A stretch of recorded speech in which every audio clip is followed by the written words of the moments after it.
弥陀佛。因为我们一年其实有很多机会参加不同的法会嘛，然后现在到了年底了，就有很多这种除障新年的祈福法会，然后我想要请上师就是开示一下，这个法会有什么特别的意义吗？有不同的地方吗？谢谢。呃，所以呢，这个我们也要知道，因为大家都经常呢有机会参加法会，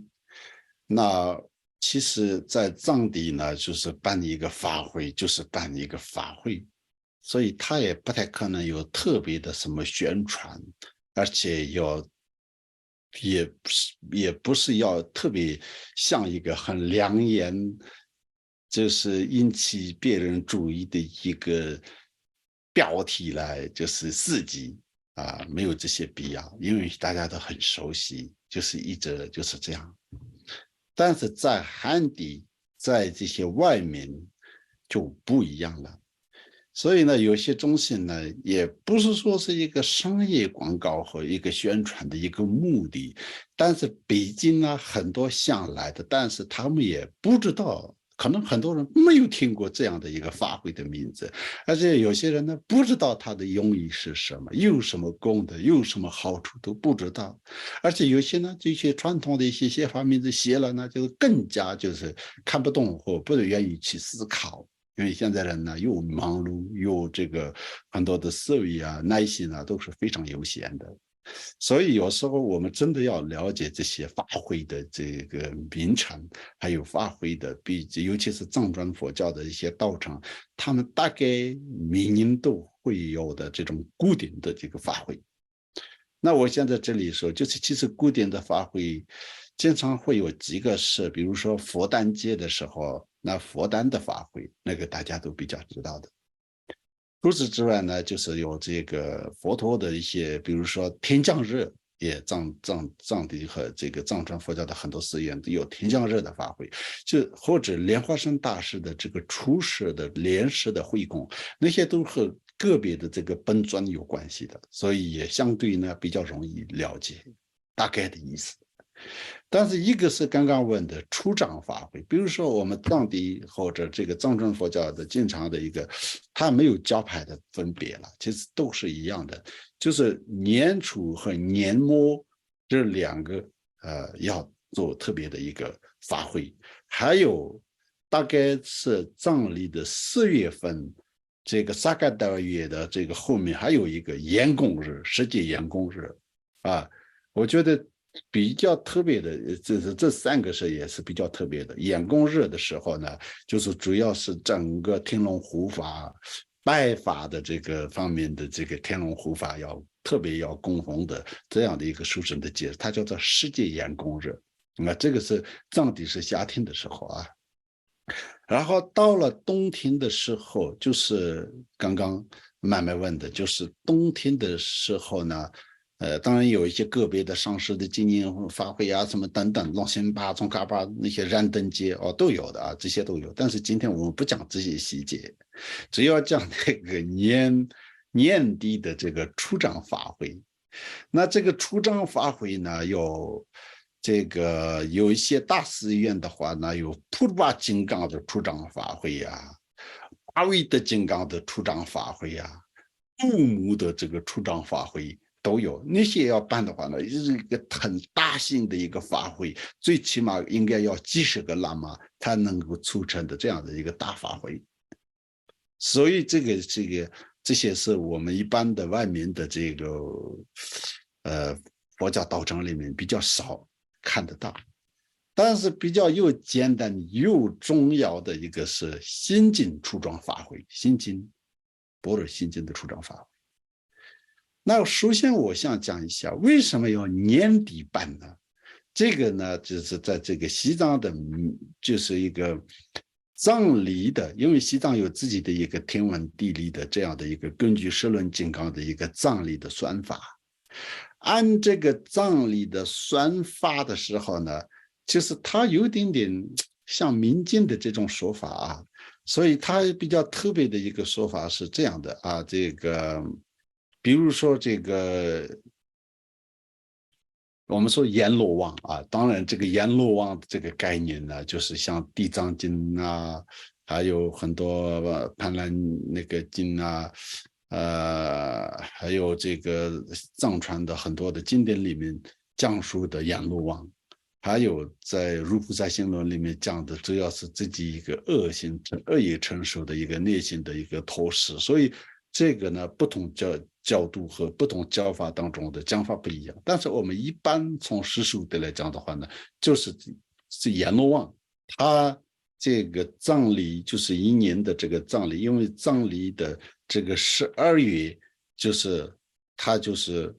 他有一个叫做生死簿，那个上面就是他就是要记载各种，就是要明年就是会大概是轮到谁，就是有这些名单已经出来了，这个就是说吧，所以呢，如果我们这个年底修法的话，那就是这个，尤其是这个出障法会，那就是对这个针对这个缘起，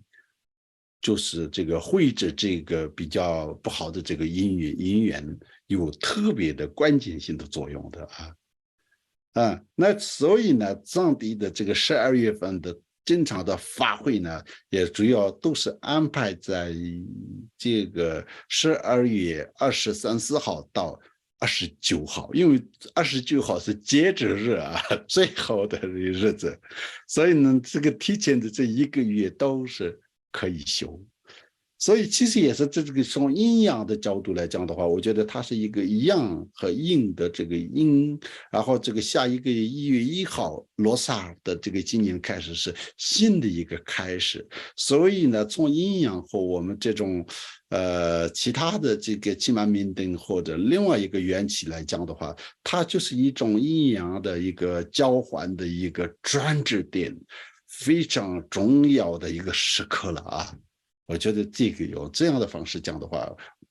完全是一定有它的道理在里面的啊。所以我们有时候就讲的太那样的话呢，就是他来记载啊，他来种植啊，这样的话，大家可能有一些会认为是一个样神话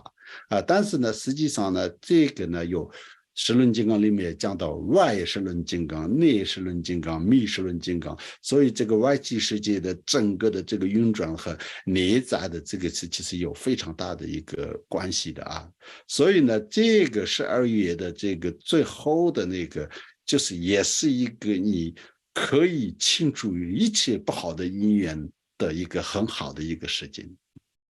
所以就是这个西藏的大大小小的寺院，这不是一个民间的所有的大型的寺院、大上师他们亲自主法这个法会来，这是执行进行的，所以它是这个很重要的。那为什么要修心经出障法会？这个又特别的一个，因为当时释迦牟尼佛传法的时候，也和这个帝释天王，然后跟释迦牟尼佛学习。我这个空性教法的时候，他也有各种受到这个外在的色魔的障碍，然后就是这个七星师尊要开一个特别的一个法门，所以他那个时候就是这个释迦牟尼佛传给帝释天的一个出场的一个法，这就是心经出场法的来源。这个心经出障法特别重要的啊。另外一个，比如说这个玄奘大师取经的时候，从丝绸之路去到印度，中间是这个有一个经历非常多的这个生死的那种，怎么说呢？就是不是真正的生死，但是就是有一个很多的这个困难和遇到种种的障碍的时候，玄奘大师呢，他不是这个孙悟空的这个说法啊，真正的那个玄奘大师也就是一直念般若心经，然后呢，就是他去迁除一切的这些障碍，然后就是他到了印度，然后取经回来，就是这样的。所以我们一般来讲的话呢，这个心经的这个功德是特别特别大的。所以这个心经那面，这个般若心经还有一个叫心经的绘制法嘛啊，这个念这个绘制，那大家一起，比如说我们藏地呢有一个就是这个使用糌粑，然后就是做一些特别的这个食子来供养这个不是供养那个布施给这个冤亲债主啊，这个冤亲债主，尤其是呢那个新建的绘制这个出张法的时候呢，它里面有一个专门的一个坛城，这个坛城不是供在三宝的那个佛的坛城上的坛城，而且在一般的一个一个也在地上放一些这个摆一些特别的一个供夫。这个供品，这个供品里面还会有一个男生和女生和这个出家和在家和这样的一个人啊，这个我们这个专门做出来这个多玛也或者其他的方式，那这代表着什么呢？这个代表是我们每个人替他，我们用这个特别的咒语和这个禅典，还有这个种种的这个我们时机和观想的这些来。然后就被加持之后呢，然后这个东西就替代我们就是我们呢，就是当时修法的这些当事人，所有参与者。还有呢，我们西藏呢，以前都到现在都有这个指甲、头发，这个很重要啊，或者衣服穿过的旧的衣服里面稍微一点点拿来，可能就是可以放在一个纸袋里面，然后带到现场。然后发挥的时候就丢到那个里面，因为那个里面就等于说你现在人那个东西就替代了你一个人来，然后就是这个就是让这些冤亲债主就还清了所有的这个债，因为这种叫做缘起法。所以这种缘起法有它缘起法的特殊的作用，你绝对不能认为哦，我学过一些理论，所以这些都是迷信，也绝对不能这样的。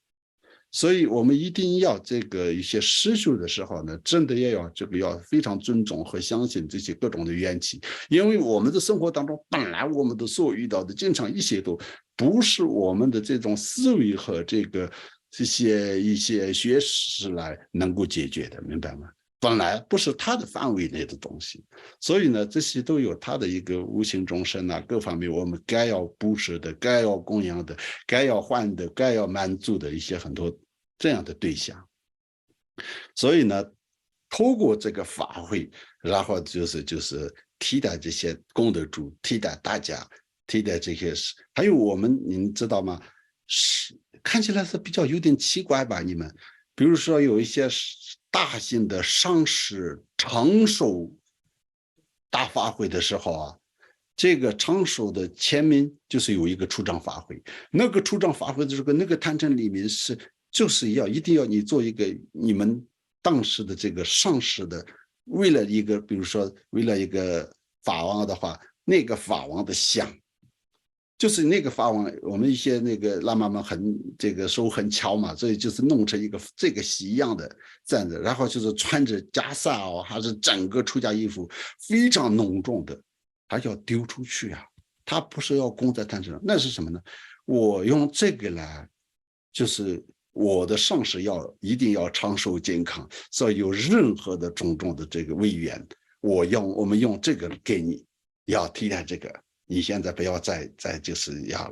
再回头看，你就是这样离开了，就是有点有这个意思，不是有点就是这个意思，所以它是一种替代品，可以用啊，中文应该会有一些不一样的更好的用法了啊，但是就是这样的，替身 ，OK， 替身，对，我们是替身，对，我现在就是这样讲比较重的啊，这个我们指甲头发也是我们的替身。那这样的话，下一年我们希望能够要平等安安。当然，这个也是就是很好的一个缘起和殊胜的修法嘛，所以就是它能起到的作用的原因是这样的。尤其是这个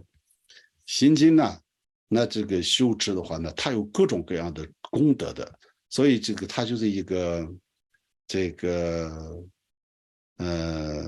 比如说你的做了什么不好的梦啊。我们经常说的小人啊，什么就有一点点，经常你做事情只是又遇到不是生命上的一个障碍而已哦，这个事情上经常有一些不好的因缘出现，或者这种三长两短或者不顺利的一些这些种种的这个障碍啊，那些都可以能够清除，所以这就是心境处障、清除障碍的概念，大概是这样的。感恩上师的开示那我们慧伦呢，在1月8号呢，也准备了一个新年辞旧迎新的般若心经法会，然后呢，有线下也有线上的，然后希望到时候有上师这个开示，可以让更多的法友们、道友们一起参加，感恩。